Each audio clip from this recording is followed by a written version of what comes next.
Je, nifuge samaki gani? Sato au kambale? Je, ninaweza kufuga sato pamoja na kambale ndani ya bwawa moja?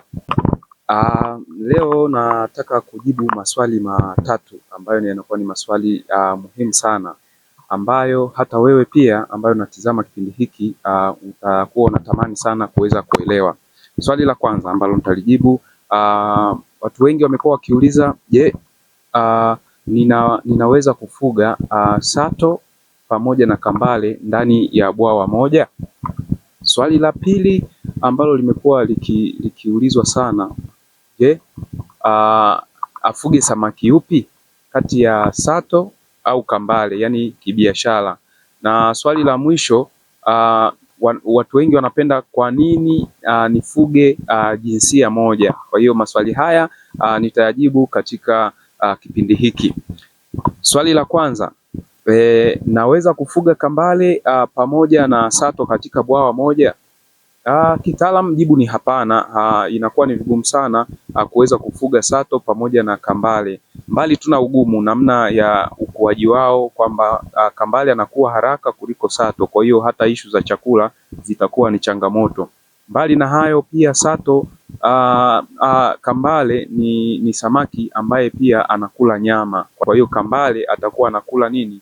Anakula sato, na mwisho wa siku unakuta uliweka samaki sato na kambale, lakini mwisho wa siku unashangaa umepata kambale pekee, kwa sababu kambale watakuwa wamewala sato.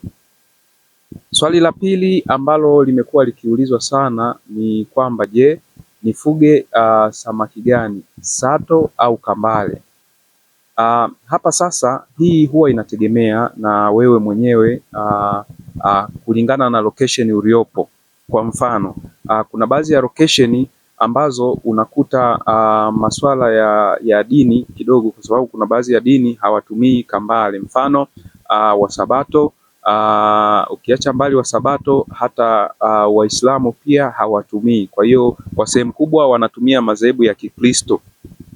Kwa hiyo sasa, kama uko katika jamii ambayo inakuwa ina wingi wa dini hizi, kwamba kwako soko lazima liwe changamoto. Kwa hiyo cha kwanza, mimi si mjibuji sahihi wa swali lako, lakini ni wewe mwenyewe sasa unaweza ukafanya tafiti katika jamii ambayo inakuzunguka. Je, sato au kambale yupi ambaye atatoka kwa urahisi zaidi na hataweza kukusumbua?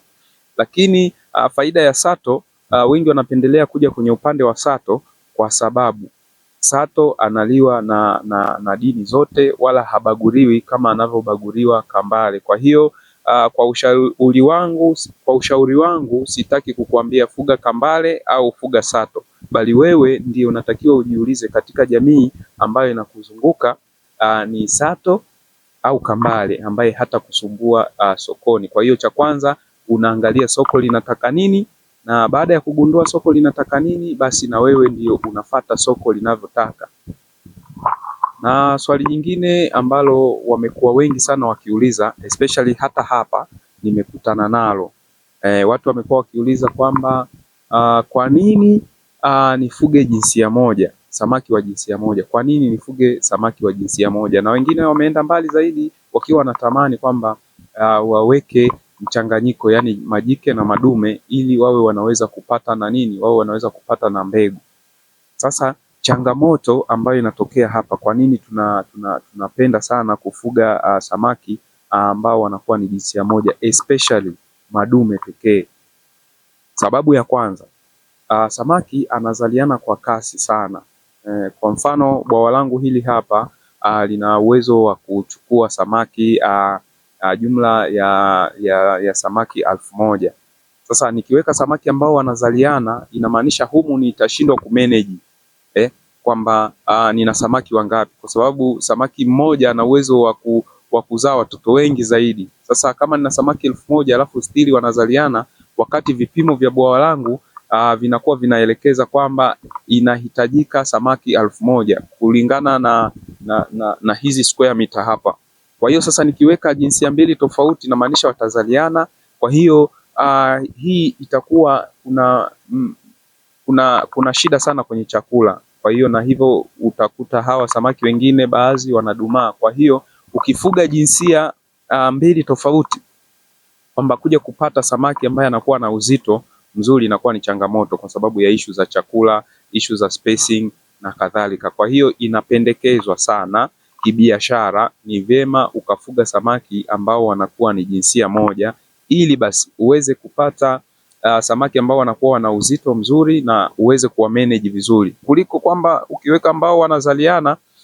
Sijajua utajua kwamba una samaki kiasi gani ndani ya bwawa lako, na utajua kwamba unawalisha vipi, kwa sababu unaweza ukawa na kisia labda una samaki 1500 kumbe kuna samaki zaidi ya 3000 pamoja na vifaranga. Kwa hiyo hapa inakuwa ni changamoto kwa wewe kuweza kufanyaje, kuweza kuwalisha, kwa sababu utakuwa na manage kitu ambacho haufahamu.